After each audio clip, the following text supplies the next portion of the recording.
Bismillahirrahmanirrahim. Assalamualaikum warahmatullahi wabarakatuh. Alhamdulillahirabbil alamin. Walladzi arsala rasulahu bil huda wa dinil haqq liyudhhirahu 'ala dini kullih. Wa kafa billahi syahida wa asyhadu an la ilaha illallah wahdahu la syarikalah. Wa asyhadu anna Muhammadan abduhu wa rasuluh.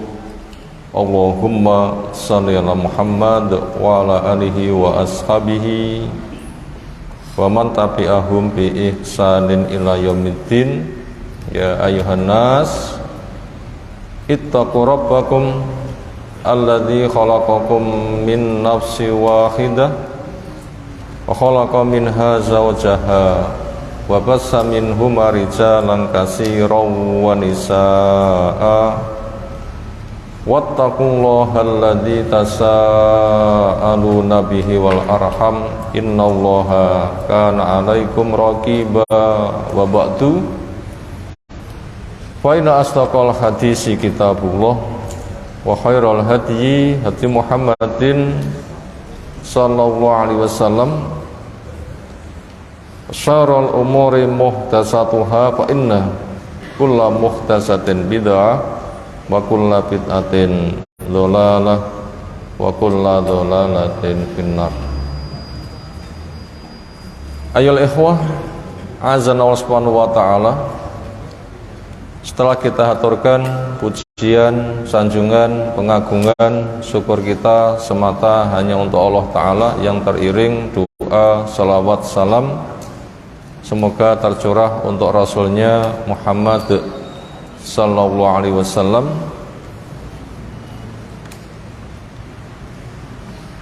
Taklim kita kali ini akan terangkat sebuah tema tentang beberapa keistimewaan Ramadan. Kenapa tema ini kita angkat? Karena ada beberapa peristiwa penting yang ada di bulan Ramadan. Apa alasannya? Ada beberapa peristiwa penting yang ada di bulan Ramadan. Bukan satu, dua, tapi beberapa. Dan itu penting. Sementara masing-masing dari kita terbimbing hidup maslahat, bermakna. Makanya perkara penting dikenal untuk diambil. Termasuk Ramadan yang beberapa hari lagi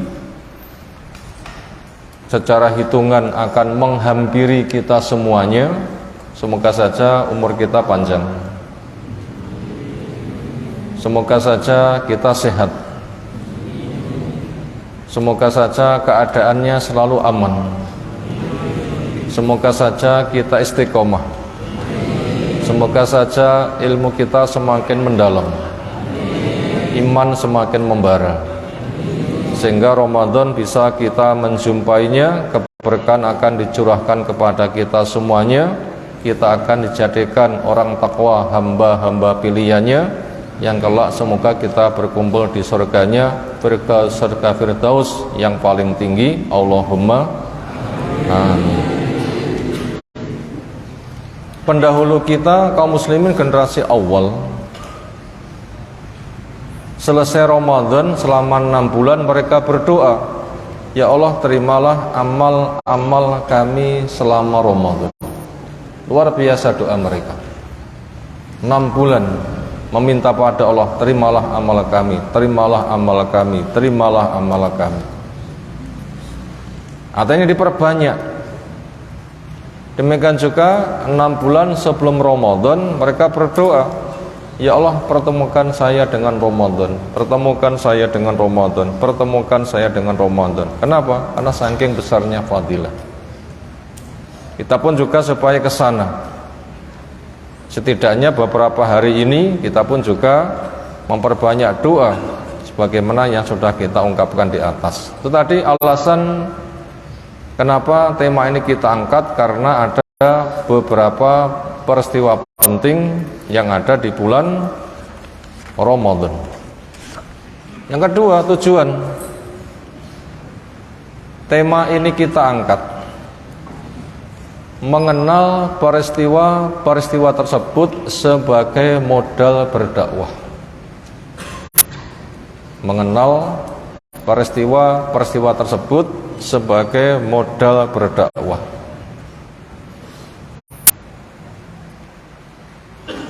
Ramadan identik dengan bulan takwa. Karena yang bertakwa Allah telah canangkan la'allakum tatakun, untuk menjadi hamba yang bertakwa. Lalu kenapa bukan ketakwaan yang hendak diraih dari mengenal peristiwa-peristiwanya? Ternyata yang ditargetkan setelah mengenal peristiwa-peristiwa penting tersebut kok dijadikan modal dakwah. Maka jawabnya, dakwah merupakan kunci sukses. Dakwah merupakan kunci sukses. Karena pesan Nabi SAW, khairukum man ta'allamal Qur'an wa 'allamahu. Sebaik-baik kamu, orang terbaik di antara kamu, siapa? Yang mempelajari Al-Quran dan dia mengajarkannya. Dan untuk menggapai nilai yang terbaik ini butuh modal. Untuk menggapai nilai terbaik ini butuh modal. Sebaik-baik kamu, orang yang mempelajari Al-Quran dan mengajarkannya, ini butuh modal. Apa modalnya? Modalnya kesabaran dan ketakwaan. Modalnya kesabaran dan ketakwaan. Entah sabar mencari ilmu, sabar mengamalkan ilmu, sabar mendakwahkan ilmu, sabar ketika ada masalah-masalah, gangguan-gangguan ketika sedang berdakwah, dia pun juga sabar.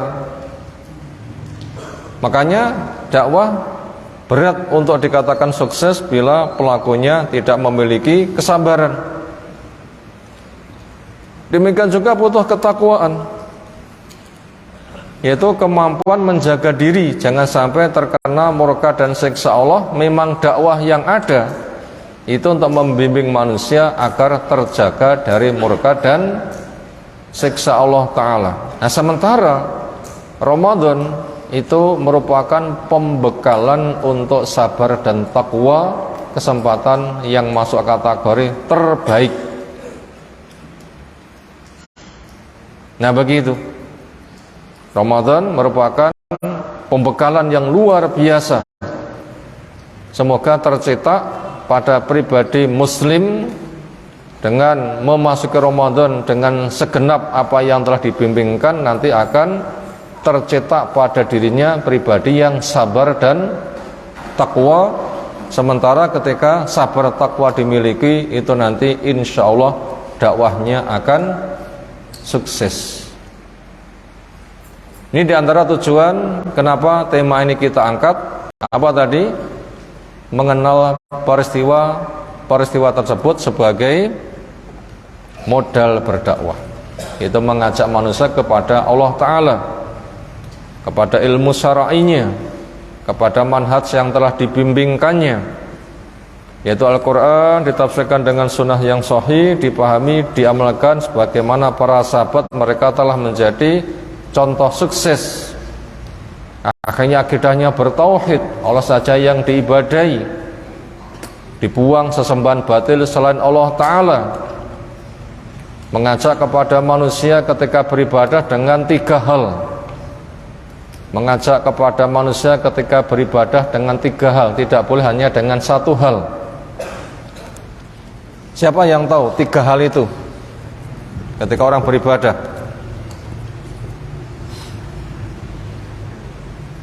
bagian kanan. Ketika orang itu beribadah dibutuhkan modal 3 hal. Siapa tahu? Belum. Bagian depan. Fadl. Cinta. Takut. Masya Allah. Barakallahu fiik. Fadl. Taqaddam.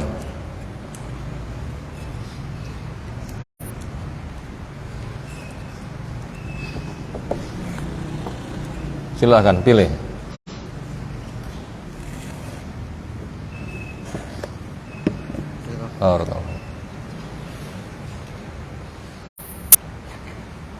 Berdakwah mengajak manusia ketika beribadah dengan 3 modal di atas. 3 itu tidak boleh untuk dipisah.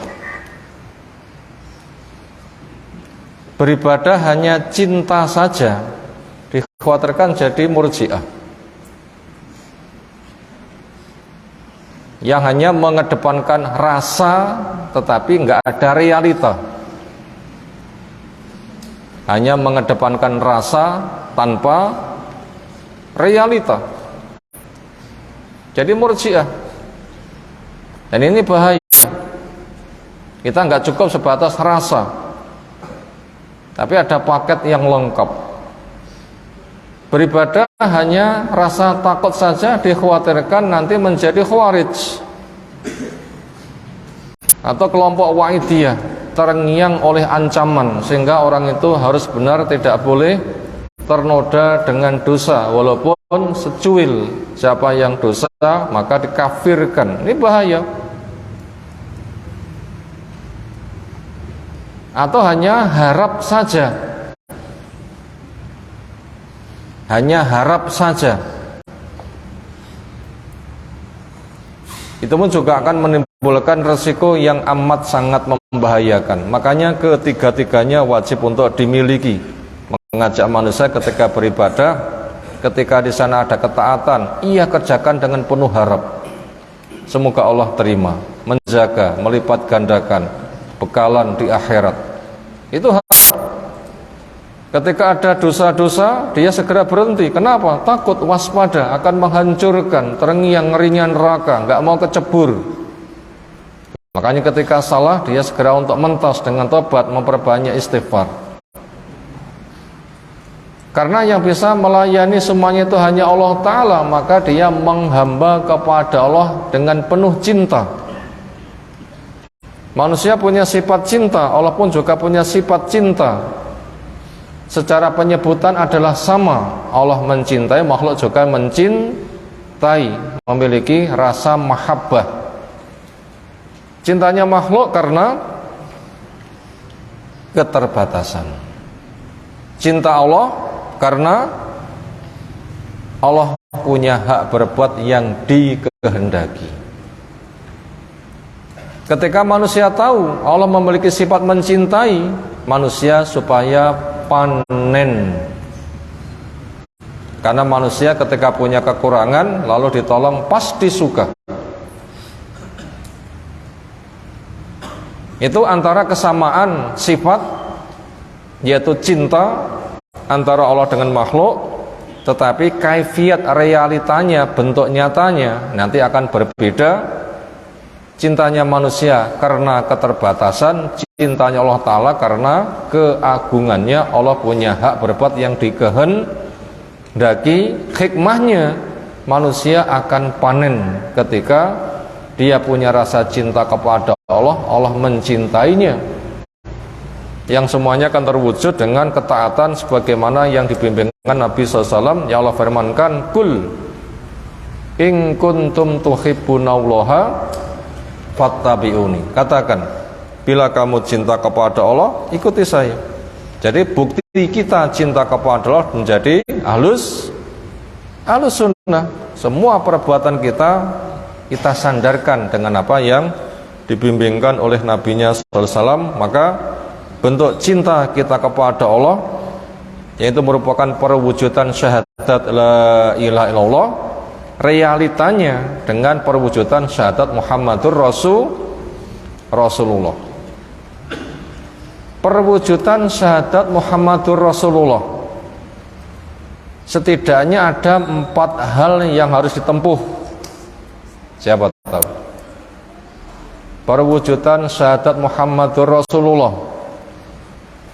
Setidaknya ada 4 hal yang harus ditempuh, karena syahadat itu bukan sebatas keyakinan dan ucapan lisan, tapi ada konsekuensinya. 4 hal. Siapa tahu? Saya noleh ngiri dulu. Tadi saya noleh nganan. Bagian utara. Siapa? Tadi 3 hal, sebelum saya urai sudah ada yang menjawab. Sekarang 4 hal, nilainya meningkat. Tadi 3, sekarang jadi berapa? 4. Monggo, fadhol. Apa 4 hal itu? Belum. Depan. Belum juga. Kanan. 1. Mengilmui apa yang diajarkan Nabi Sallallahu Alaihi Wasallam. Harus. Bersyahadat Muhammadur Rasulullah kok nggak pakai ilmu, ya jelas salah. Bagaimana dia bersyahadat kalau nggak punya ilmu? Allah telah menjelaskan, wala taqfu ma laisa laka bihi ilmun. Kamu jangan berbuat di mana kamu tidak punya ilmu. Sementara Nabi kita SAW tugasnya sebagai guru, mu'allim, wa yu'allimuhumul kitaba wal hikmah, mengajarkan kitab dan hikmah. Perbincangan seorang sahabat Abu Darda atau siapa namanya dapat komentar dari agama sebelah, berkomentar, nabimu wilu kok sudah mengajarkan segala sesuatu, semuanya telah diajarkan, kok lengkap banget. Kesannya seperti itu. Itu agama sebelah ngomong seperti itu. Apa jawabnya? Betul. Sampai-sampai adab khiraah, adab buang hajat pun juga sudah dijelaskan. Harus cari tempat yang sembunyi. Jangan menghadap atau membelakangi kiblat. Tangan yang dipakai untuk pembersihan itu kanan atau kiri sudah dijelaskan. Ketika buang hajat di tempat yang terbuka, supaya duduk dulu, baru kainnya diangkat, sehingga dari jauh terkesan orang duduk, bukan kesan orang yang buang hajat. Ketika masuk tempat itu, apa yang ia ucapkan, gimana kakinya, ketika keluar gimana kakinya, apa yang ia ucapkan. Jadi untuk 1 poin saja berapa hadis? Hampir 10. Ini menunjukkan lengkap. Makanya itu sementara wajib untuk diilmui. Itu konsekuensi dari syahadat Muhammadur Rasulullah. Ilmu. Apa nomor 2? Nah, siapa yang melanjutkan? 3 terakhir sudah saya pancing 1. Insya Allah itu sudah terbuka. Fadhol. Belum juga. Mengamalkan apa yang beliau tuntunkan. Ya, nomor 3, menjauhi apa yang beliau larang. Ya, nomor 4, membenarkan semua berita yang disampaikan. Yang kelima, tidak beramal kecuali apa yang beliau tuntunkan. Tanpa membaca tulisan, 5 poin telah saya sampaikan. Angkat tangan, siapa sih langsung hafal? Moco-moco, langsung krungu pisan hafal. Karena Imam Syafi'i termasuk dengar sekali hafal. Pondok kita suka pondok Imam Syafi'i, Masya Allah. Ayo, gak usah moco, langsung hafal. 5 hal konsekuensi syahadat Muhammadur Rasulullah. Kanan. Loh, belum. Depan. Cepet aja. Kiri. Loh, masa. Apa tadi nomor 1? Mengilmui. 2, melaksanakan perintahnya. 3, jauhi larangannya. 4, membenarkan berita yang disampaikannya. Jangan mengatakan gak masuk akal. Akal kita yang belum gaduk begitu. Jangan dituduh Nabi gak masuk akal. Akal kita yang masih terlalu kecil, belum bisa dimasuki. Terakhir, kelima, tidak beramal kecuali apa yang tuntunkannya. Itu dakwah kita mengajak ke sana untuk beramal sebagaimana yang telah ditetapkan. Dakwah kita untuk mengajak memiliki profil akhlak yang mulia. Itu merupakan kegiatan yang paling baik, itu dakwah. Makanya kita mengenal peristiwa-peristiwa Ramadan yang itu sangat luar biasa, yang kita jadikan sebagai modal berdakwah. Berikutnya kita masuk pada uraian. Nomor 1, arti Ramadan. Serumpun dari kata Romidho Yarmadu Romdon. Itu bila kita membuka di kamus kata Ramadan, cari saja lafadz Romidho Yarmadu Romdon. Makna bahasa ishtadda harruhu, sangat panas, panas menyengat. Apa makna bahasa? Panas menyengat. Istada al-harru atau istada harruhu, panas yang menyengat. Itu kata Romidho Yarmadu Romdon. Adapun Ramadan artinya bulan Ramadan. Kalau Ramadan artinya bulan Ramadan. Ya, nanti keistimewaannya apa berkaitan dengan Ramadan, yang itu nanti juga akan identik dengan makna Ramadan, serumpun dengan kata Romidho Yarmadu Romdon, yaitu panas yang menyengat. Itu ada hubungan yang sangat dekat sekali sehingga mengokohkan satu dengan yang lain. Itu tadi tentang makna Ramadan, arti Ramadan.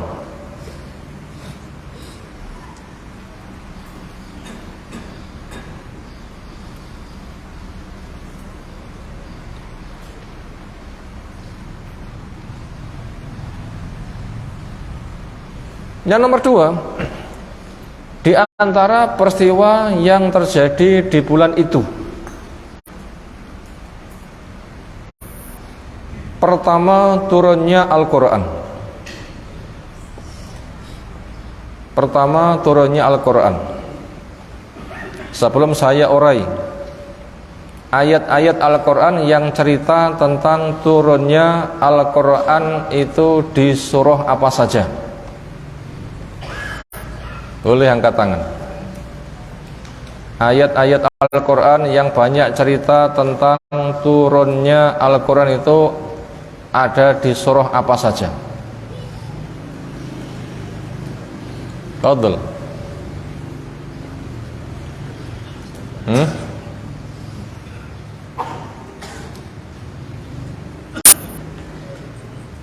Ayo, fadhil.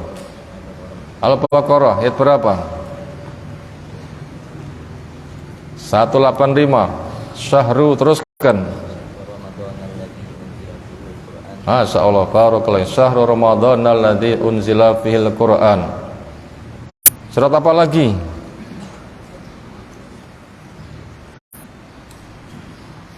Surah Al-Ahqaf yang ketiga.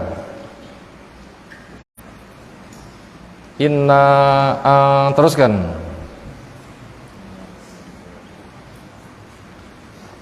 Teruskan. Masya Allah, bukan itu. Inna anzalnahu fi lailatim mubarakah. Demikian juga ada pada surah yang lain. Surat apa? Al-Qadar, baca.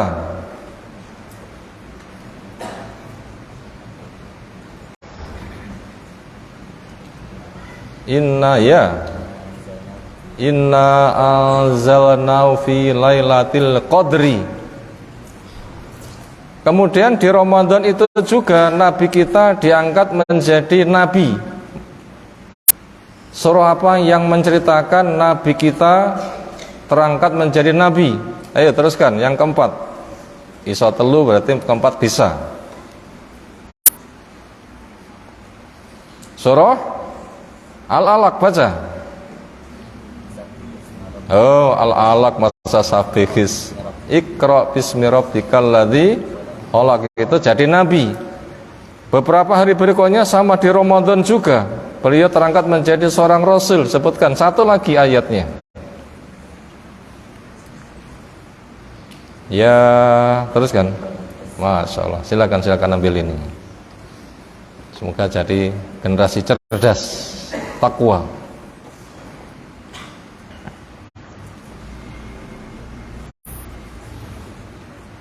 Itu diantara ayat yang turun berkaitan tentang Al-Quran. Yang pertama ada di surah Al-Baqarah yang ke-185. Ya Allah firmankan, Syahrul Ramadan alladzi unzila fihil Qur'an hudal linnas wa bayyinatin minal huda wal furqan. Nah, itu jelas bulan Ramadan, di mana bulan yang Allah padanya menurunkan Al-Quran, yang fungsi Al-Quran petunjuk buat manusia dan pemberian keterangan dari petunjuk itu sendiri, dan dia itu sebagai pembeda antara hak dan batil, tauhid dan syirik, jalan surga dan jalan neraka. Semuanya diberdayakan dengan Al-Quran yang diturunkannya, yang punya fungsi sebagai Al-Furqan. Kemudian juga pada surah Dukhan yang ketiga,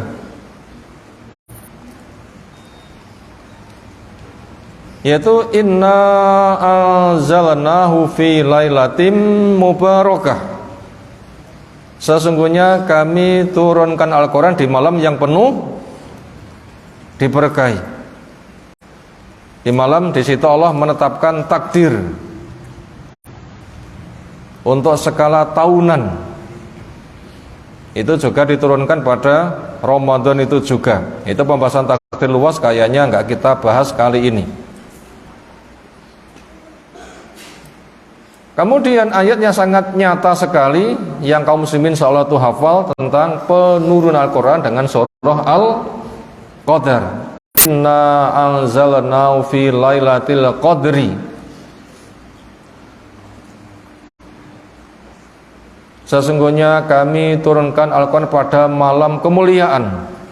Itulah 10 hari terakhir pada bulan Ramadan, yang di sana ada fadilah besar, kebaikan yang dikerjakan di malam itu ketika terpenuhi syaratnya, yaitu pelakunya harus mukmin, pengerjakannya dengan hati ikhlas, prakteknya sebagaimana dituntunkan Nabi SAW, iktikaf cara yang paling maksimal, maka nilainya adalah lebih baik daripada beramal selama 1000 bulan.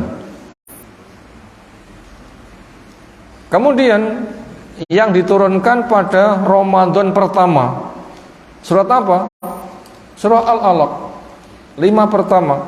Ya Allah firmankan, Iqra bismi rabbikal ladzi khalaq, khalaqal insana min 'alaq, Iqra wa rabbukal akram alladzi 'allama bil qalam 'allamal insana ma lam ya'lam. Ketika beliau SAW berumur 40 tahun, Allah berikan mimpi kepada beliau dengan suasana pagi. Itu Bu Aisyah menceritakan, yang Imam Bukhari menceritakan panjang lebar. Ada di Sahih Bukhari oleh Imam Bukhari rahimahullah ta'ala. Ketika dimimpikan suasana pagi, jadi mimpi waktunya kapan, suasananya gimana, itu punya pengaruh. Di antaranya dampak ke psikis ketika mimpi bersuasana pagi itu seringnya membawa kepada pemikiran yang cerah dan jernih. Kenapa? Awal kehidupan. Berbeda dengan orang mimpi mendekati waktu senja, apalagi malam. Itu punya dampak rasa yang membuat gundah, ciut. Kenapa? Karena ketika hari telah senja, setan bertebaran. Punya anak-anak kecil jangan dibiarkan keliaran di luar. Gendonglah masuk rumah, masuk bismillah, tutup dengan bismillah, supaya diantara masalahnya tidak menjadi korban ketika setan sedang gentayangan. Itu punya pengaruh yang seperti itu. Maka dengan turunnya mimpi suasana pagi itu termunculkan pada diri Nabi SAW itu suka untuk bertahanus, suka untuk berta'abbud, mengadakan sebuah ketaatan semisal zikir atau semisal iktikaf, cuma itu dikerjakan di gua.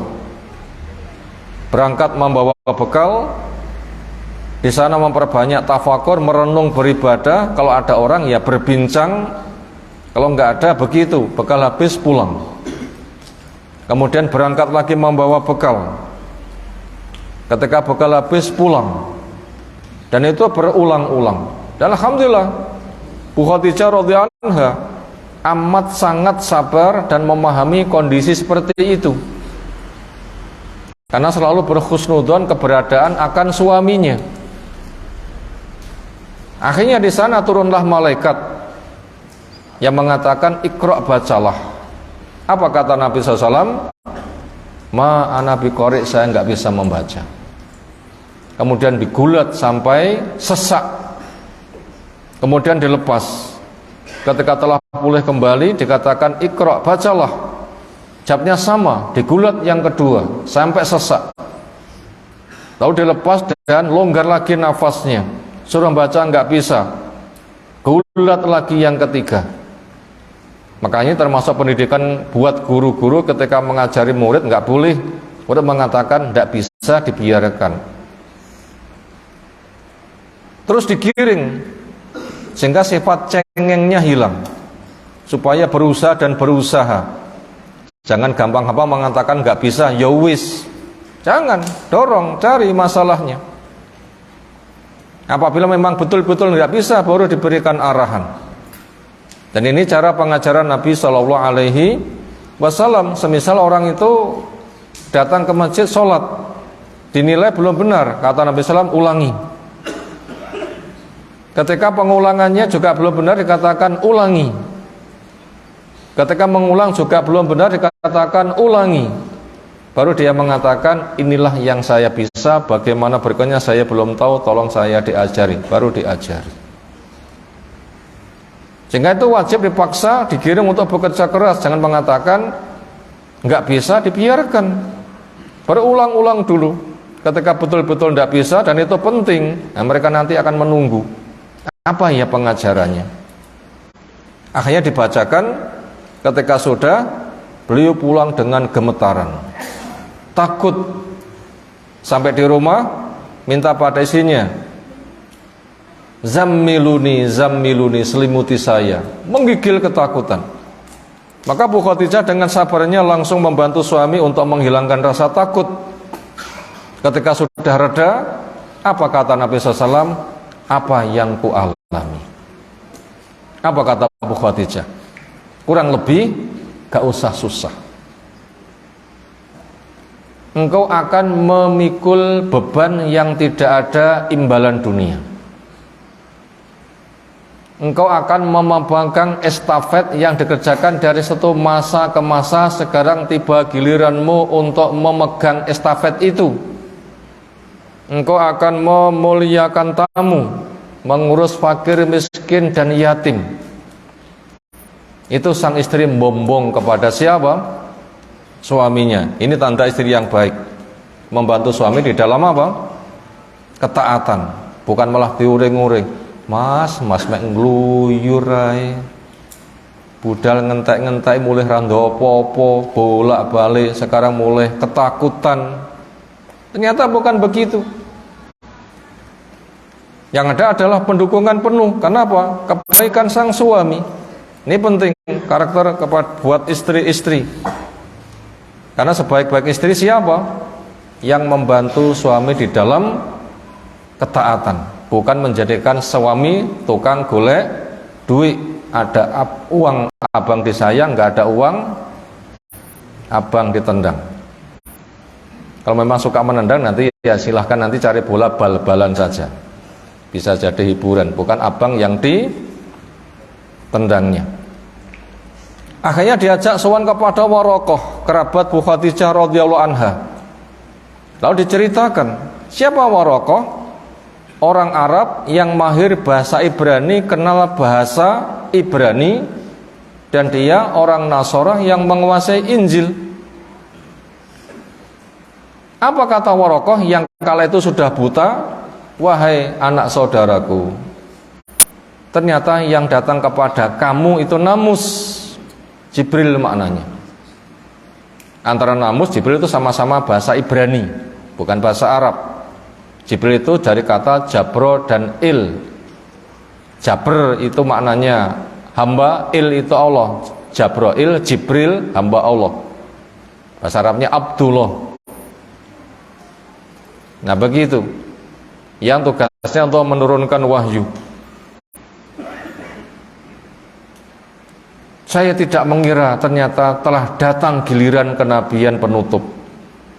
Duhai sekira saya masih muda, panas-panasnya umat mengusirmu, saya akan membelamu. Tapi kita tanya, awahum mukhriji, apakah mereka akan mengusir saya? Jawabnya, gak ada ceritanya orang datang sebagaimana yang kamu bawa, gak diusir, gak ada, mesti. Nah begitu, itu tadi keimanan sang Warokoh kerabat Bu Khadijah yang langsung pindah agama dari Nasara menuju kepada agama Islam karena buktinya telah nyata. Maka dengan itulah Muhammad ibnu Abdillah menjadi seorang nabi dengan Iqra bismi rabbikal ladzi khalaq, sehingga namanya menjadi Muhammad sallallahu alaihi wasallam. Kemudian wahyu putus, belum tahu kelanjutannya. Di Ramadan juga selang beberapa hari beliau datang lagi ke gua itu. Akhirnya ada suara yang ketika ditoleh ke sana kemari nggak ada. Ketika kepala mendongak ke langit, Jibril yang datang duduk di atas kursi tanpa semeleh. Kayak cantelan nih, gimana kira-kira? Ya gitulah, Allah Maha Bisa. Akhirnya dengan proses berikutnya beliau itu pulang dalam keadaan ketakutan, mengatakan dasiruni, selimuti saya. Dikala itulah turun ayat, ya ayyuhal muddasirkum fa'angdir warabbaka fakabir wasiyabaka fatahir warrujaza fahjur wala tamnun tastaksir walirbika fasbir. Pada surah Al-Mudathir, wahai orang yang berselimut, bangun, sampaikan peringatan. Auratmu besarkan, bajumu sucikan, patung tinggalkan. Jangan kamu memberi dengan berharap lebih banyak kepada makhluk. Maka dengan itu beliau terangkat menjadi seorang Rasul. Kalau begitu, apa perbedaan Nabi dengan Rasul? Kalau Nabi, ciri-cirinya satu, manusia, gak ada dari jin. Yang nomor dua, laki-laki, bukan perempuan. Yang nomor tiga, terbaik dibandingkan dengan siapapun makhluk dari lingkungan. Kemudian yang keempat, Allah memilihnya. Jadi Mustafa, orang pilihan Allah Ta'ala. Lalu yang kelima, mendapatkan wahyu. Yang nomor enam, tugasnya menjaga risalah yang ada. Itu Nabi. Kalau Rasul, poin di atas itu sama, ada satu poin lagi. Apa? Membawa risalah, yaitu taujih, termasuk memberikan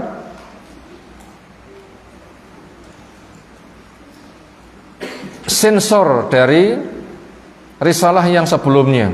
Mana yang butuh untuk dikokohkan, mana yang butuh untuk direvisi. Mana beban-beban berat peninggalan agama nabi-nabi tempo dulu, akhirnya mendapatkan keringanan. Akhirnya risalah yang ada, yang berlaku apa yang dibawa Nabi Shallallahu Alaihi Wasallam. Itu tadi peristiwa pertama yang kita kaji kesempatan kali ini berkaitan Ramadan. Dia adalah bulan diturunkannya Al-Quran di malam Qadar. Berikutnya, peristiwa yang terjadi di bulan Ramadan berikutnya adalah diwajibkannya puasa Ramadan. Siapa tahu diwajibkannya puasa Ramadan, Ramadan yang mana? Ramadan tahun pertama kenabian, atau Ramadan tahun kedua kenabian, atau ketiga sampai ke-13, atau Ramadan tahun pertama dari hijrah, tahun yang kedua dari hijrah, atau Ramadan pada tahun ke-11 hijrah. Selama 23 tahun ada 23 Ramadan. Diwajibkannya puasa Ramadan yang keberapa? Angkat tangan.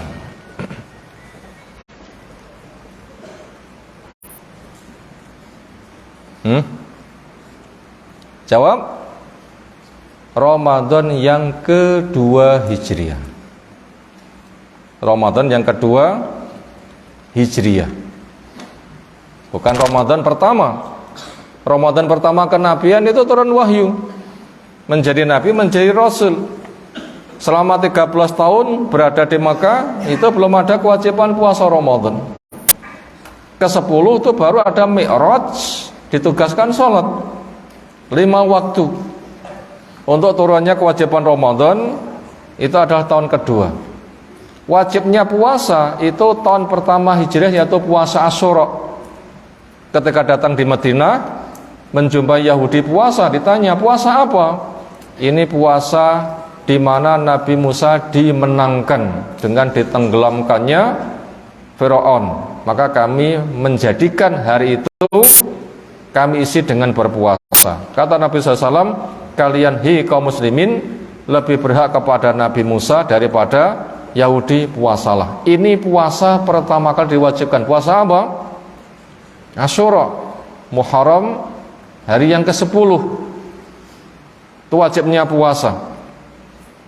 Yang kala itu diumumkan, siapa yang belum makan puasa Allah, sapa sing kadung makan, hentikan sekarang, isi dengan puasa.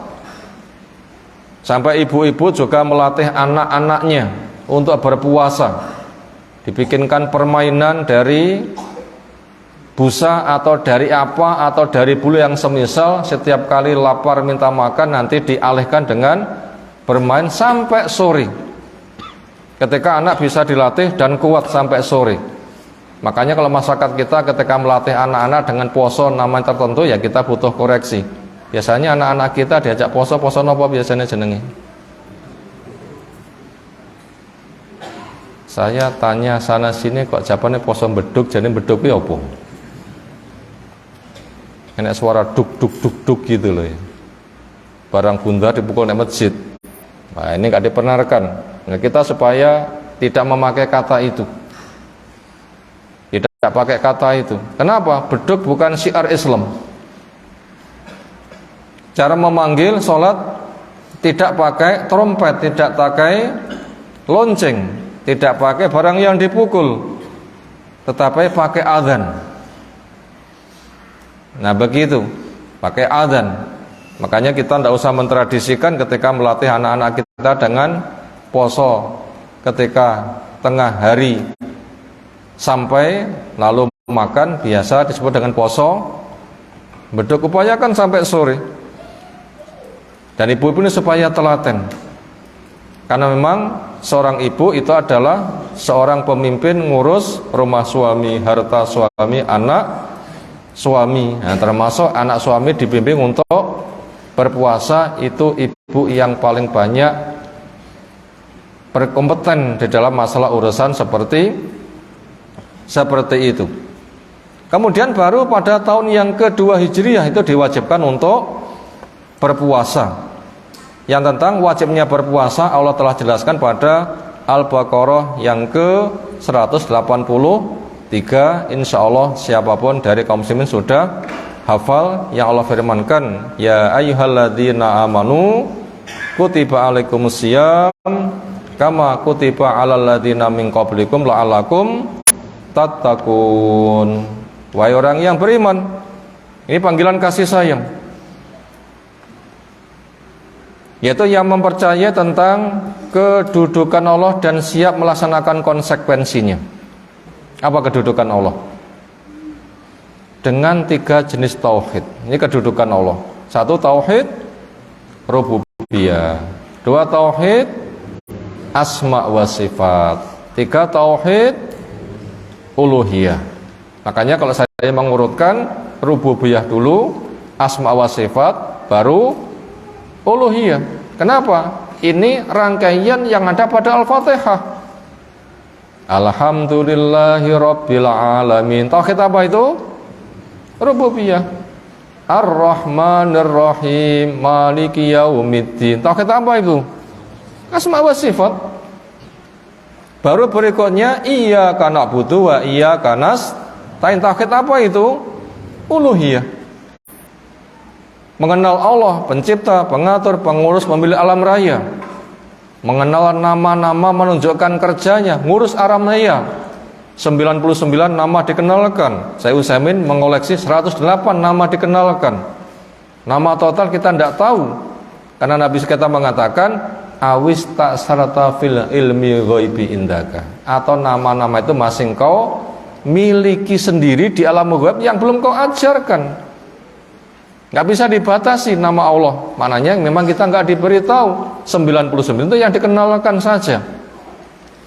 Bahkan ada yang mengoleksi lebih, karena itu bukan pembatasan. Semakin dikenal nama Allah, semakin agung. Kenapa? Nama Allah menunjukkan kerja. Apalagi nanti Allah sebagai Maliki Yaumiddin, Raja hari kiamat. Nanti akan nantang kepada makhluk.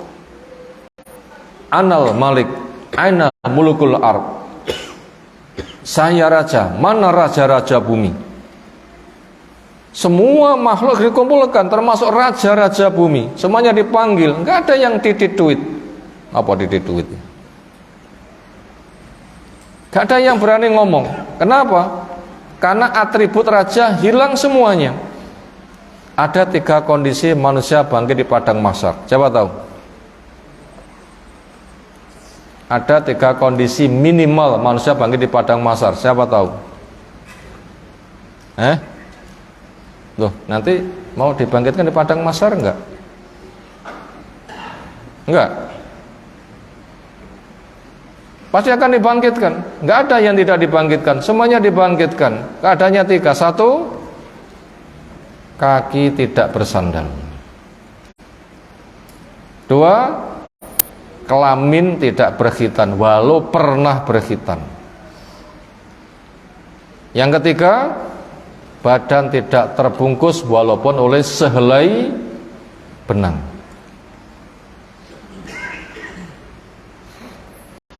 Nah begitu, itu kondisi manusia bangkit di padang mahsyar.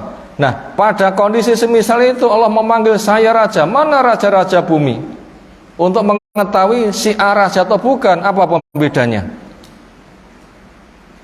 Seorang polisi dikatakan polisi dan bukan polisi. Itu apabila nggak pakai baju, piye bedane polisi apa duduk? Bisa? Oh itu polisi, kok tahu? Seragam, gitu kan ya? Itu polisi, kok tahu? Seragam. Tapi coba seragam yang dipakai, nggak bisa membedakan. Nggak bisa membedakan. Apalagi mata didekatkan. Manusia pisah dari semuanya. Sangat panas, bahkan ada yang tenggelam dengan keringatnya. Disitulah Allah betul-betul raja, sehingga tidak ada satupun yang berani menyematkan pada dirinya seorang raja. Itu betul-betul butuh kepada Allah Subhanahu wa ta'ala. Maka kenalilah nama-nama dan sifat Allah, akan semakin kenal, semakin agung. Orang mengenali dirinya semakin lemah. Ini menggiring kepada manusia untuk menghamba semata kepada Allah Subhanahu wa ta'ala. Itu mengenal tentang Allah dengan 3 tauhid. Apa konsekuensinya? Jawab 5. Konsekuensi orang itu beriman 5. Siapa tahu? Kata Khawarij 4. Kata Murji'ah 1, pole-pole 2. Ahlussunnah menyimpulkan dari dalil itu 5. Khawarij rotok mirip-mirip, cuma kurang 1, sehingga tidak sah. Apa 5 itu? Fadl. Ini sudah terlalu sering ini materi akidah ini. Hah? Gak ada. Keimanan tadi percaya tentang kedudukan Allah, 1, diyakini di hati. 2, diikrarkan dengan lisan, dengan 2 kalimat syahadatnya. Yang ketiga, diwujudkan dengan ketaatan anggota badan. Ujung rambut sampai ujung kaki. Ada jalan surga, ada jalan neraka, maka wajib untuk diilmui. Lalu yang keempat, iman bisa bertambah, tambahi dengan ilmu. Teman yang baik, lingkungan yang baik, ketaatan yang ikhlas, yang sunnah, banyak istighfar, ini akan mengokohkan iman. Yang kelima, iman bisa turun, maka waspadakan dari turunnya iman. Apa menyebabkan iman turun? Malas, dosa, teman yang jelek, lingkungan yang jelek, lalai. Ini menyebabkan imannya jadi apa? Turun, menjadi malas. Itu tadi panggilan ya ayyuhalladzina amanu, panggilan kasih sayang. Allah tidak butuh kepada kita, tapi kita yang butuh kepada Allah. Ternyata Allah yang memanggil. Ini menunjukkan apa? Sayangnya Allah lebih gede daripada sayangnya makhluk kepada sesama. Makanya ketika Allah memanggil dengan sayang yang lebih banyak, maka sambutlah sayangnya Allah Subhanahu wa taala. Allah berfirman, "Istajibu lillah wa rasul idza ta'akum lima yuhyikum." Penuhi panggilan Allah, penuhi panggilan Rasul. Ketika memanggil kamu, kamu akan diberikan kehidupan. Jangan sampai kita bergaya gak dengar, bergaya gak melihat, bergaya gak paham. Tapi sambutlah. Kenapa? Di sana akan ada proyek. Bila baik diberitahu, bisa meraih dengan maksimal. Bila ada bahaya, diwaspadakan. Mereka bisa lari dengan maksimal juga sehingga aman. Di sini apa proyeknya? Kutiba alaikumusiyam, diwajibkan kepada kalian puasa. Kama kutiba alal ladzina min qablikum, sebagaimana diwajibkan pada orang sebelum kamu. La'allakum tattaqun, dijamin kalian pasti akan jadi orang yang takwa. Ini seluk-beluk masalah puasa Ramadan kayaknya tidak terangkat pada kesempatan kali ini. Kepada hadirin yang sekira ingin melihat perincian tentang masalah puasa Ramadan, insyaallah nanti bisa diikuti streamingnya. Insyaallah nanti akan live di daerah Pule sana, di pucuk gunung. Insyaallah ada materi yang akan tersampaikan, temanya tentang masalah rangkuman berpuasa. Yang biasa menggunakan media sosialnya segera longgar, nanti bisa diikuti. Untuk akunnya menggunakan atas nama saya, insyaallah nanti akan bisa didapatkan. Di situ gambarnya kitab berwarna coklat. Bila ditombol nanti akan ada live-nya insyaallah. Itu nanti akan pembahasan temanya masalah apa? Masalah puasa di daerah Kasrepan Puli. Kasrepan apa Kademan? Asrep sama adem meh podo. Semua itu nama tempat, namanya apa? Kasrepan. Nah begitu. Itu tadi tentang masalah wajibnya berpuasa. Kemudian puasa disebut sebagai bulan Ramadan, bulan puasa disebut dengan bulan kesabaran. Disebut dengan bulan kesabaran. Ini bisa dibaca di tafsir Qurtubi pada jilid yang pertama, juz yang pertama, halaman 253. Di sana dinukilkan ungkapan dari Mujahid, sosok tabiin, muridnya Ibnu Abbas, yang membaca Quran, disodorkan kepada gurunya ayat per ayat, gurunya menjelaskan. Murid membaca satu ayat, gurunya menjelaskan. Murid membaca satu ayat, gurunya menjelaskan. Sampai khatam 30 juz, diulang sampai 3 kali. Diulang sampai 3 kali.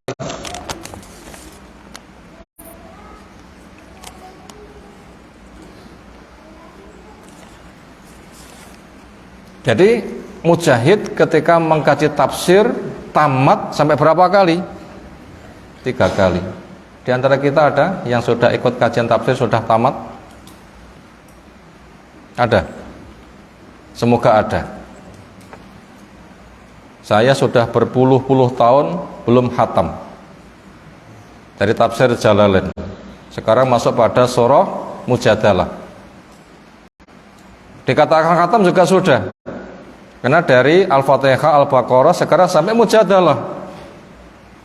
Ke belakangnya urutan itu belum, tapi ketika dikaji dari depan, nah dari belakang sudah.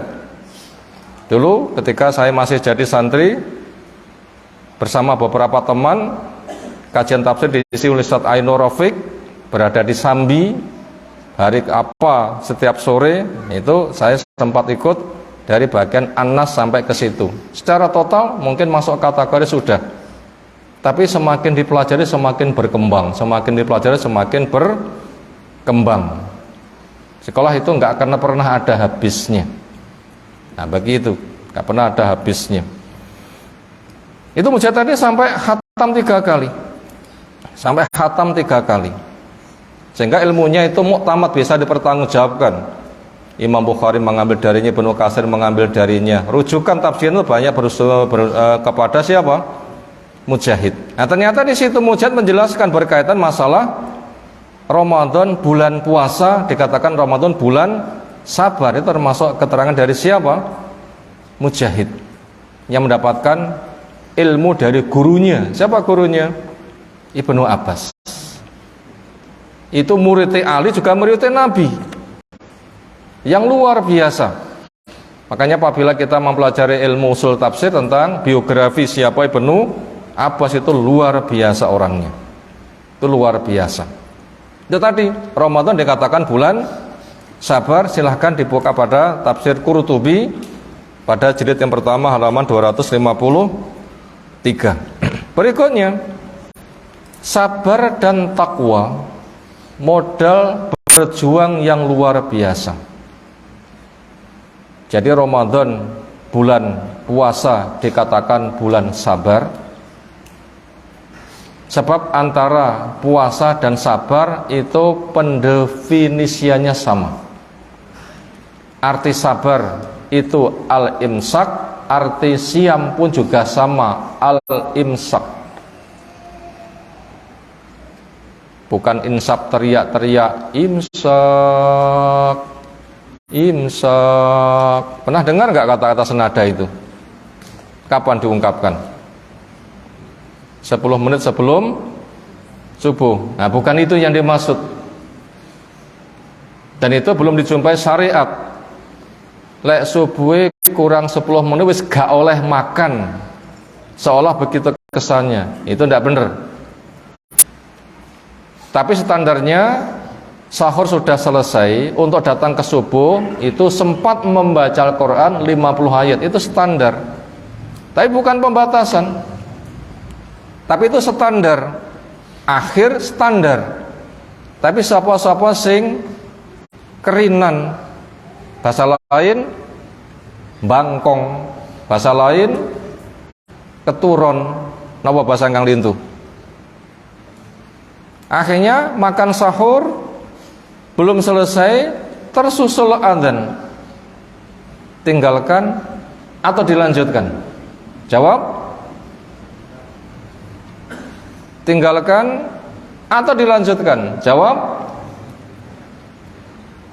Jawab. Ditinggal nih iman dilanjut nih wis adzan, pilih sing ngendi?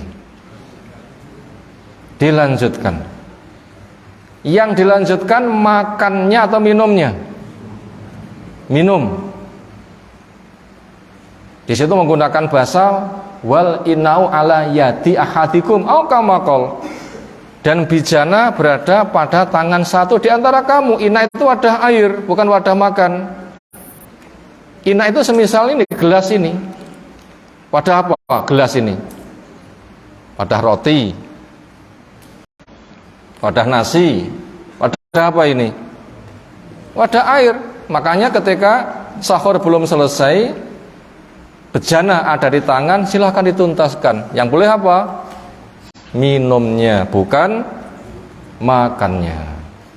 Bila kita sempat mendengar ceramahnya Syekh Sulaiman Ar-Ruhaili, itu pun juga menjelaskan demikian.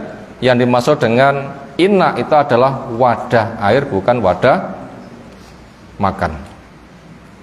Nah begitu. Itu tadi makna sabar dan makna puasa sepadan. Apa? Al-imsak, mana bahasanya ngempet, menahan diri, yaitu menahan dari pembatal-pembatal puasa sejak terbit fajar sampai matahari tenggelam. Itu makna puasa. Adapun sabar itu ngempet. Ngempet apa? Ngempet emosi. Ketika senang ingin melampiaskan dengan pesta, diempet, dirim. Ketika susah maunya putus asa, itu juga dirim. Itu tentang makna sabar. Dan ketika orang itu berpuasa, berkumpul dua definisi. Sabar definisi sabar, sabar definisi puasa. Itu semua berkumpul ketika orang itu melaksanakan apa? Puasa. Yang tujuannya untuk menjadi orang yang takwa. Takwa itu apa maknanya? Menjaga diri jangan sampai terkena murka dan siksa Allah. Kepada kebaikan sering malas, kendalikan. Hilangkan malas, pupuk semangat sambil doa. Kepada kejelekan yang terhias indah, semangat, dirim. Itu makna takwa.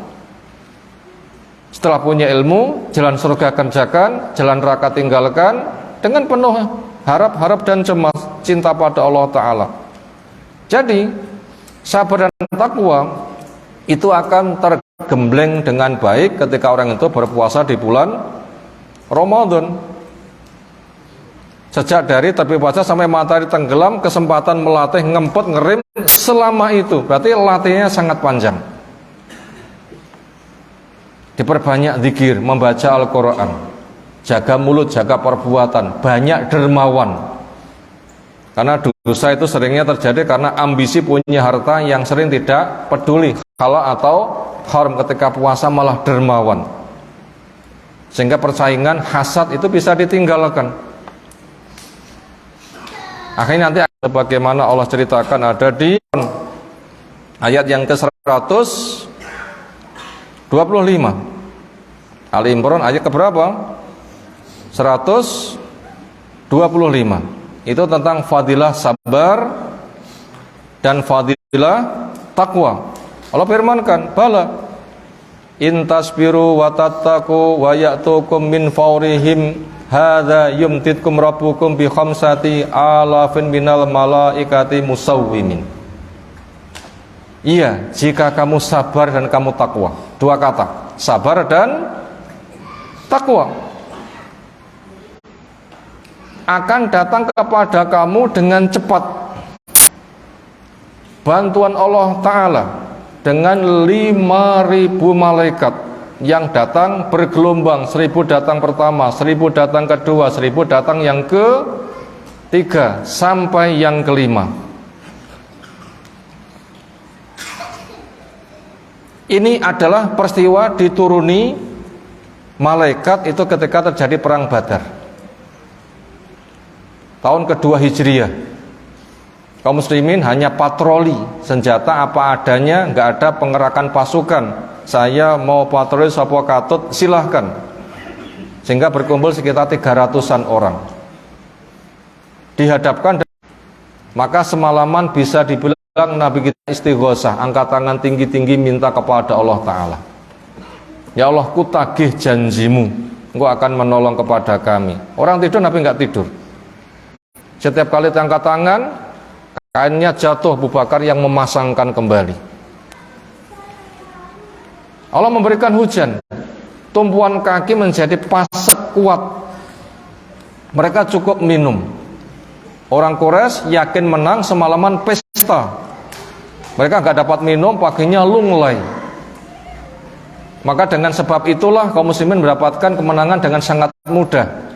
Di balik itu Allah turuni pasukan malaikat, jumlahnya 1.000 datang, 1.000 datang sampai 5.000. Sehingga ada muslim itu punya pengalaman, saya menebas belum mengena kepala sudah ngelundung duluan. Coba sing bacok. Malaikat. Orang kafir pun juga tahu ada pasukan berbaju putih di atas kuda seolah tidak menjamah.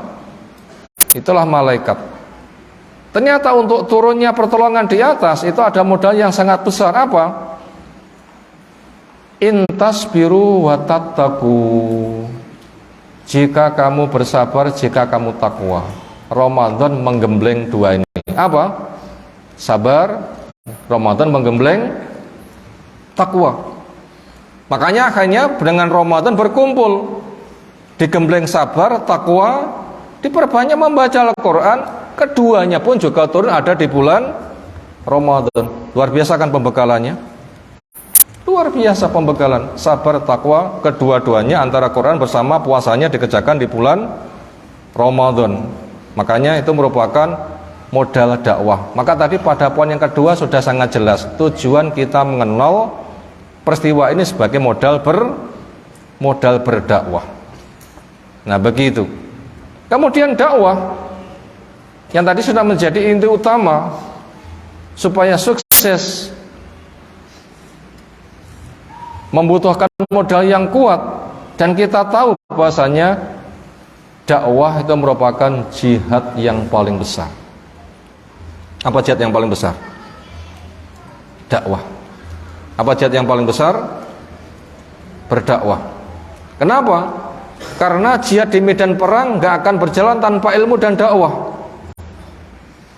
Dan jihad di medan perang semisal perang Badar itu setelah 15 tahun dakwah besar dijalankan. Sudah 15 tahun dakwah terbesar dijalankan.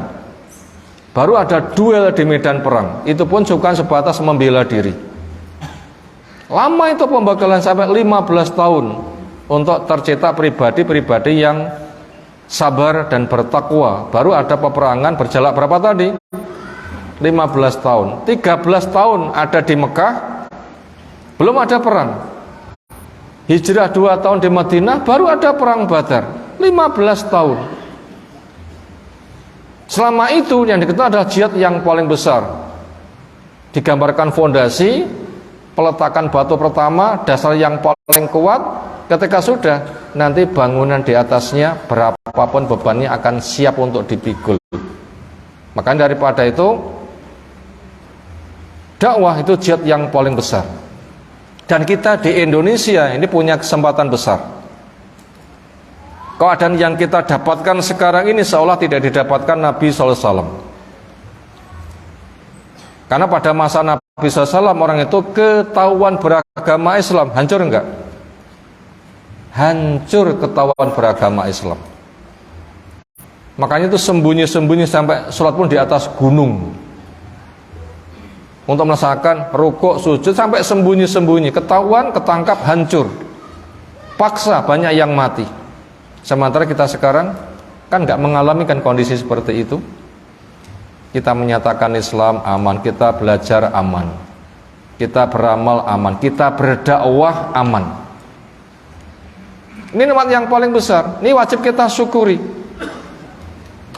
Apabila ternyata itu sangat lancar, inilah jihad yang harus kita geluti. Apa? Terjun ilmu, amal, dakwah. Makanya giatkan ini semuanya.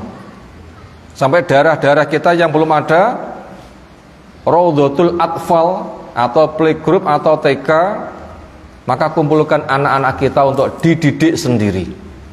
Punya TK sendiri yang nanti anak kita sudah langsung kita didik dengan sunnah sejak dari awal, tauhid sejak dari awal. Kenapa? Ini jihad yang paling besar, pendidikan. Nggak kemana-mana, itu dakwah.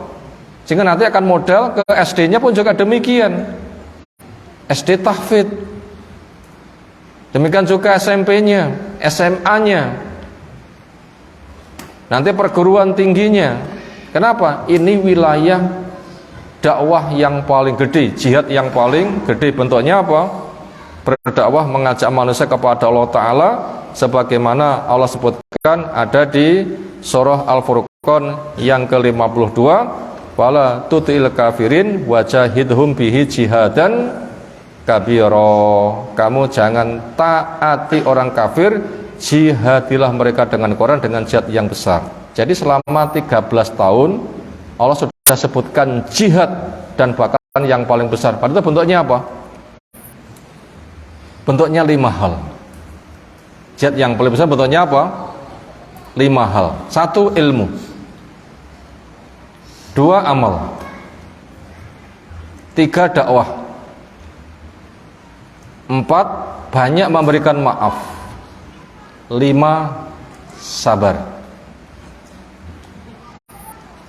Mendengar sekali langsung hafal 5, angkat tangan. Coba maca tulisannya. Monggo, sapa? Enak loh. Hanya satu kata, fadl. Ilmu, amal, dakwah, sabar. Orang sitok. Memberi maaf, fadl, ambil ini salah satunya.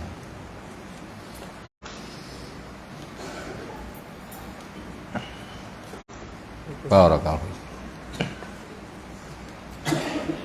Ilmu, ya sibukkan membaca Quran dan menghafalkan. Bahkan mungkin sibukkan ke sana. Imam Syafi'i 7 tahun sudah hafal. Ilmu, kuasai bahasa Arab. Imam Syafi'i mempelajari bahasa Arab sampai ke pelosok sehingga tahu bahasa yang masih asli. Hafalkan. Kepada hadis, Imam Syafi'i datang kepada Imam Malik itu sudah hafal kitab Muwatta. Kesana kita belajar. Ini jihad yang paling besar. Apa? Duduk membaca, menghafalkan. Matan-matan. Datang kepada gurunya, tinggal membacakan, gurunya tinggal menjelaskan. Nanti akan cepat ilmu itu. Lalu masuk pelajaran, bukunya keri. Wayah dibuka halaman piro, ora temu-temu. Iya, kapan mari ini ngono lagi. Gak maju-maju. Maju-maju. Orang dulu itu maju sekali begitu. Sudah dihafalkan 7 tahun. Kuasai bahasa Arab. Sebelum berguru, kitab Muwatta'nya dihafalkan dulu. Di depan guru tinggal membaca lancar. Guru tinggal menjelaskan syarahnya sekilas.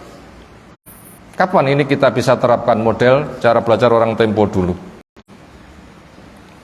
Itu penting sekali. Kenapa? Itu jihad yang paling besar. Maka orang tua mendanai anaknya ke sana.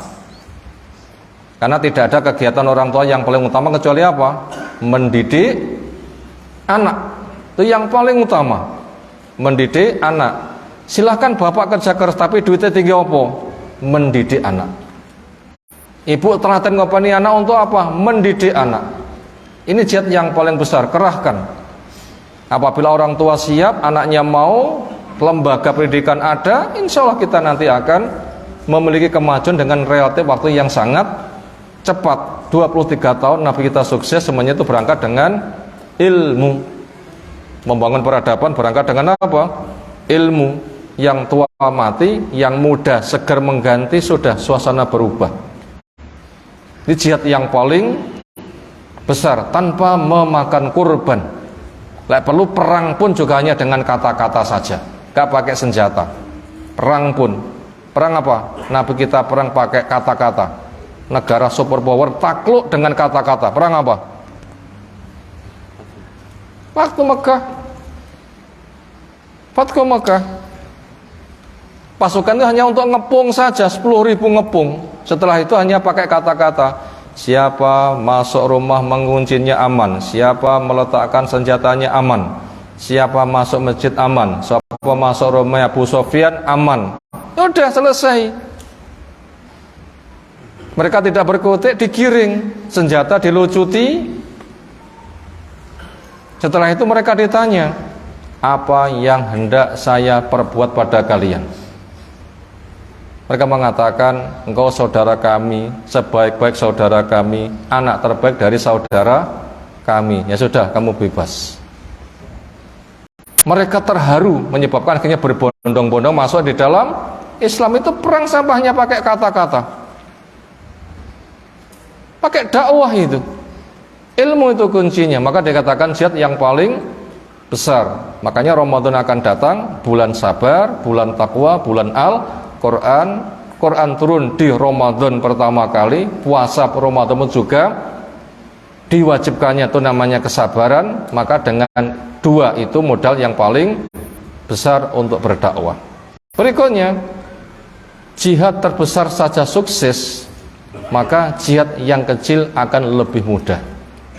Ibaratnya orang sudah bikin fondasi kuat, nanti dipasang bangunan di atasnya akan sangat kokoh, rumahnya indah, penduduknya nyaman. Dan perang Badar itu juga terjadi pada bulan Ramadan sebagaimana yang Allah kisahkan di surah Al-Anfal ke-41, diawali dengan wa'lamu. Kepada qori yang menghafalkan, lanjutkan, angkat tangan. Masih satu bukunya, hadiah terakhir.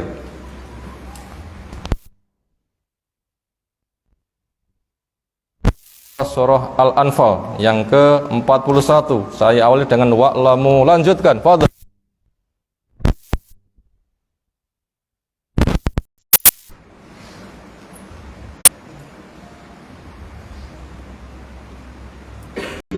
Oh, mosok gak enak. Semoga terjaga dari riya. Fadhil. Fadhil. Buat dulu sambil berdiri boleh.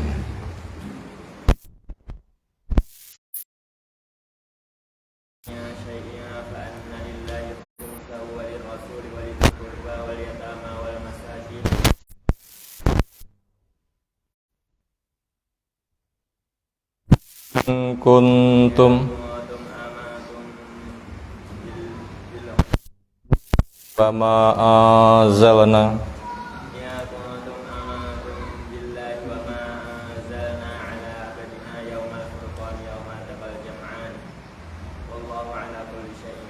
Barakallahu fiik. Fadhil.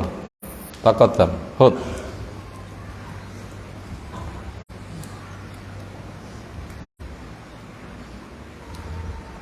Barakallahu fiik. Wa'lamu, dan ketahuilah, annama ghanimtum, sesungguhnya ghanimah yang kamu dapatkan, rampasan perang yang kamu dapatkan, min syai'in, bentuknya sesuatu apapun, macam-macam ghanimah. Ketahuilah cara berbagi ghanimah, rampasan perang, musuh takluk lewat senjata. Gimana cara membagi rampasan perang? Fa anna lillahi khumusahu, seperimanya untuk Allah, wa rasul wal untuk rasul, itu masuk ke Baitul Mal, Rasul nanti akan mengurus. Demikian juga walidil qurba, untuk kerabatnya Rasul, wal yatama, untuk ngopeni bocah yatim, wal masin, untuk ngopeni uang miskin, wa bin sabil, musafir. Itu semua kamu kerjakan in kuntum amantum billahi, jika kalian iman kepada Allah.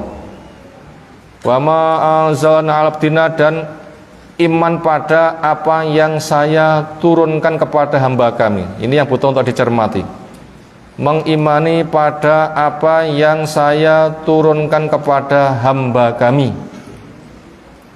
Sesuatu yang kami turunkan kepada hamba kami, waktunya Yaumul Furqan, hari pembeda. Di hari pembeda Allah menurunkan sesuatu kepada Nabi kita. Apa itu hari pembeda? Yauma iltaqa al-jam'an, yaumal taqal jam'an, hari dua kubu ketemu. Wa Allah ala kulli syai'in qadir, dan Allah terhadap segala sesuatunya maha kuasa. Saya garis bawahi, iman pada apa yang kami turunkan kepada hamba kami, di hari pembeda dua kubu ketemu. Saya bertanya, yang Allah turunkan kepada hambanya hari pembeda dua kubu bertemu, yang Allah turunkan apa? Siapa tahu? Yang Allah turunkan adalah kemenangan di perang Badar. Allah turunkan malaikat untuk membantu kemenangan kaum muslimin di perang Badar. Dikirimi malaikat berapa tadi jumlahnya? 5.000. Kaum muslimin 300-an tambah 5.000 menghadapi wong musyrik sekitar 1.000. Manusianya menyiapkan 300, Allah memberikan bantuan malaikat 5.000. Selagi sabar takwa akan terjadi kapanpun. Puasa Ramadan kita untuk fungsi ini, sedikit tapi kuat dan menang. Ini menyebabkan kita akan terjaga. Maka ilmu membuahkan sabar, takwa, ini kunci pembentengan manusia mendapatkan keselamatan. Itulah hari pembeda. Hak batil dengan perang yang ada, hak menang batil terkalahkan. Betul-betul wibawa kaum muslimin di kala itu. Hari dua kubu ketemu, kubu kaum muslimin 300, kaum muslimin 1000 orang musyrik di perang Badar. Dan ini terjadi pada tanggal 17 Ramadan. Tanggal berapa? 17 Ramadan. Lihat tafsirnya. Lihat tafsirnya. Tentang tafsiran surah Al-Anfal yang ke-41. Ini perang Badar tanggal berapa? 17 Ramadan. Bagaimana kaum muslimin puasa di kala itu? Bagaimana mereka dibagi dua? Sing kuat poso panggah poso, sing gak kuat poso boleh mokel. Dan Nabi bersama beberapa yang lain termasuk sing kuat poso, yang lainnya ketika lemas mereka disilahkan untuk apa? Mokel, diganti di hari-hari yang lain karena masuk pada wilayah safar. Pada wilayah safar. Ayol ikhwah azan subhanahu wa ta'ala, itulah 3 peristiwa yang kita kaji kali ini. 3 peristiwa itu terjadi pada bulan apa? Ramadan. 1, turunnya Al-Quran pertama kali dengan Iqra dan Ya Ayyuhal Mudaththir, jadi Nabi jadi Rasul pada bulan Ramadan. Yang kedua, Ramadan juga tahun 2 Hijriah terjadinya perang, diwajibkannya berpuasa. Yang dengan puasa itu untuk menggembleng sabar dan takwa. Di kala itu juga turun yang ketiga yaitu perang Badar, juga berada di bulan Ramadan tanggal 13. Ternyata dengan 3 peristiwa ini merupakan pembekalan yang luar biasa adanya Ramadan yang kita akan menjalin nanti supaya ibroh di atas kita bisa merenungi dengan sebaik-baiknya sehingga nilai puasa kita nanti akan lebih bermakna dan benar di sisi Allah Subhanahu wa ta'ala. Demikian materi yang tersampai. Ada beberapa kertas yang masuk, semoga terbaca dan saya paham dan bisa. 1, bagaimana cara cari ilmu kita supaya itu diberkahi. Pertama, kita butuh mengenal makna berkah dulu. Bila sudah mengenal makna berkah dan kriteria berkah, nanti kita bisa berusaha insya Allah. Berkah itu maknanya kebaikan banyak, terus semakin lama semakin besar, didapatkan dengan cara yang mudah, yaitu halal. Kebaikan banyak, terus semakin lama semakin besar, didapatkan dengan cara yang mudah, yaitu halal. Itu berkah.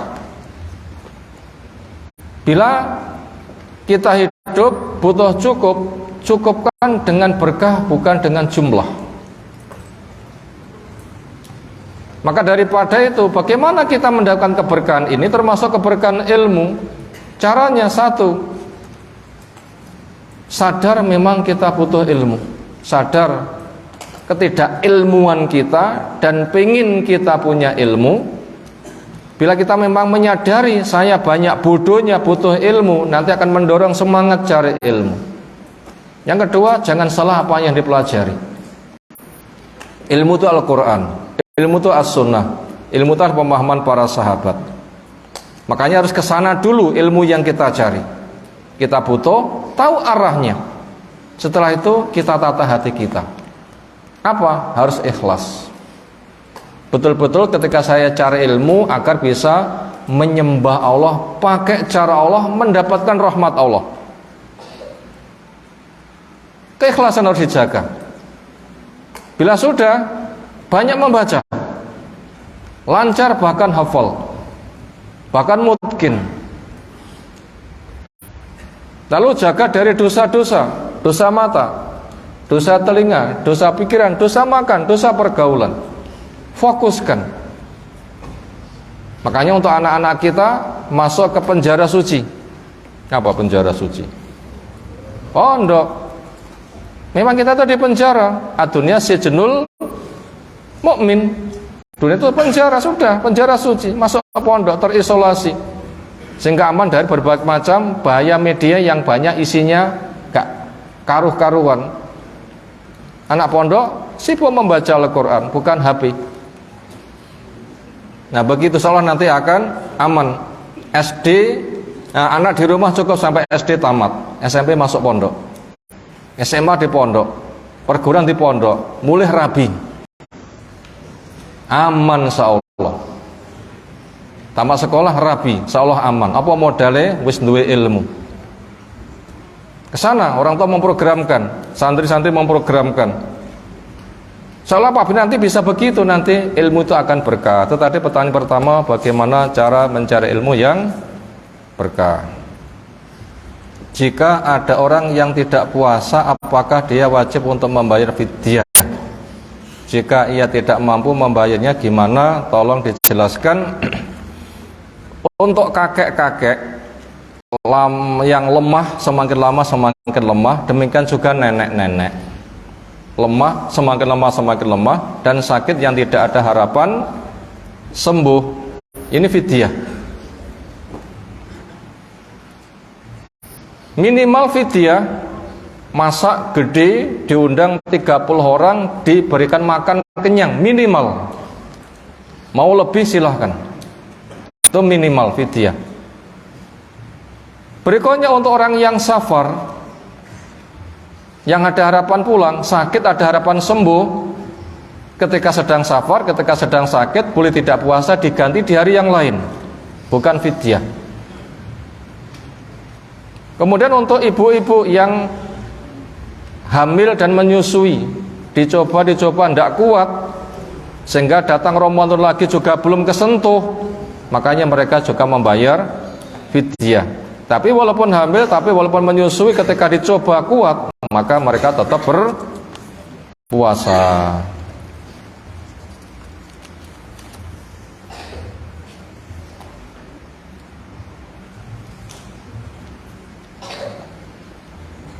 Ustadz, tolong beri nasihat santri yang masih suka meminta-minta dan bagaimana perumpamaannya.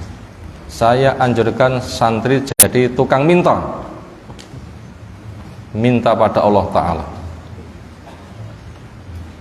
Saya anjurkan santri jadi tukang minta pada siapa? Minta pada Allah Ta'ala.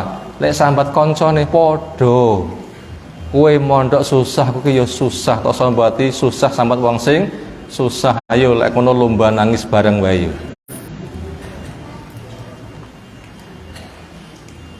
Justru kalau susah jangan minta kepada teman, berilah.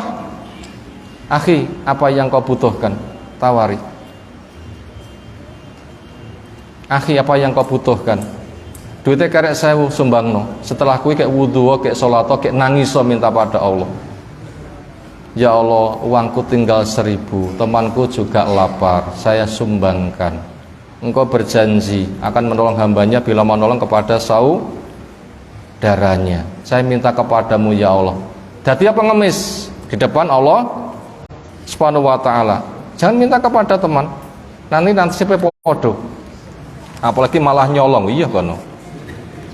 Dan minta saja jerotok benar gak bener, apalagi malah nyolong alasannya lapar. Nabi Musa ketika dikejar mau dibunuh oleh Fir'aun, lapare pol, lari takut mau dibunuh, lapare pol, ditambah dengan rasa takut. Nek cah pondok kemancak luwe tok loh ya, ngombe ya enek, jajane ya enek, rene ya godong-godong diresiki nanti pakan. Ingat, lihat kisahnya Abdul Qadir Jailani rahimahullah ta'ala. Kehabisan bekal, mondok jauh, apa yang ia cari? Pagi selesai kajian, lomba lari ke jalan. Yang pohon-pohon yang semalam mulai muncul tunas itu dipetili. Tekone keri gak entuk. Itu makanannya.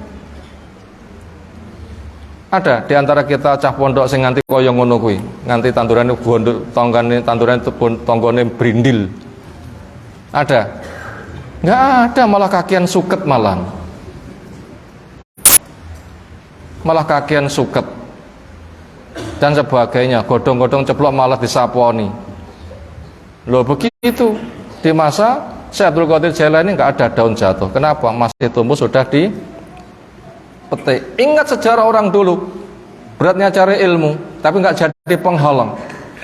Pelajari sirah, termasuk perang Tabuk, perjalanan jauh, musim panah, miskin, kendaraan satu untuk 10 orang, gantian. Sehari orang tuh punya jatah makan kurma 1 butir disesepi, nggak ada air, khawatir kerongkongannya hancur, mau putus. Lihat mereka, perjuangannya luar biasa. Ternyata mereka selesai dengan berdoa kepada Allah Subhanahu wa ta'ala. Maka saya anjurkan jadi pengemis. Kepada siapa kita ngemis? Pada Allah ta'ala. Ojo sambat karo koncone. Nyapa? Koncone nasibe podo. Ini rodok dawa. Saya wali santri mohon penjelasan mana yang lebih baik, lebih utama seseorang yang menjadi makmum sholat, yang bisa ikut takbiratul ihram pertama atau makmum yang masbuk. Ya lihat kondisi dulu. Yang paling standar adalah bisa menjumpai takbiratul ihramnya imam 40 hari gak godang 200 sholat. Begitu imam Allahu Akbar, dia siap, dijamin bebas dari penyakit nifak dan syirik. Ini yang paling utama. Tapi tidak mengapa satu kesempatan dia itu masbuk. Kenapa? Karena ada halangan yang tidak bisa dihindari. Misalnya bane gembos teko nggen telat, jembatannya putus teko nggen telat. Padahal bila nggak ada halangan, dia itu teladan, cuma sekarang telat sekali, itu nilainya sama. Maka yang paling utama standarnya ya jangan masbuk, yaitu menjumpai takbiratul ihramnya imam. Sebab setiap kali saya jemput, saya sambang anak di sini, mayoritas orang-orang lingkungan masjid ini kok masbuk. Ya Allah, ya Allah, semangati kaum muslimin. Semoga masjid di pondok orang-orangnya jadi percontohan. Semoga enggak jadi keluhan. Kok berbeda dengan pondok anak saya yang di satunya? Wah, ini ada keluhan, semoga yang merasakan ini kroso.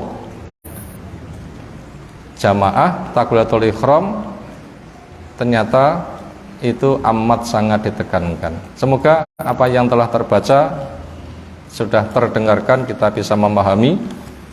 Doa Nabi SAW ketika ada sahabat yang masbuk tidak pernah dicela, dicaci, maki, tapi disemangati apa?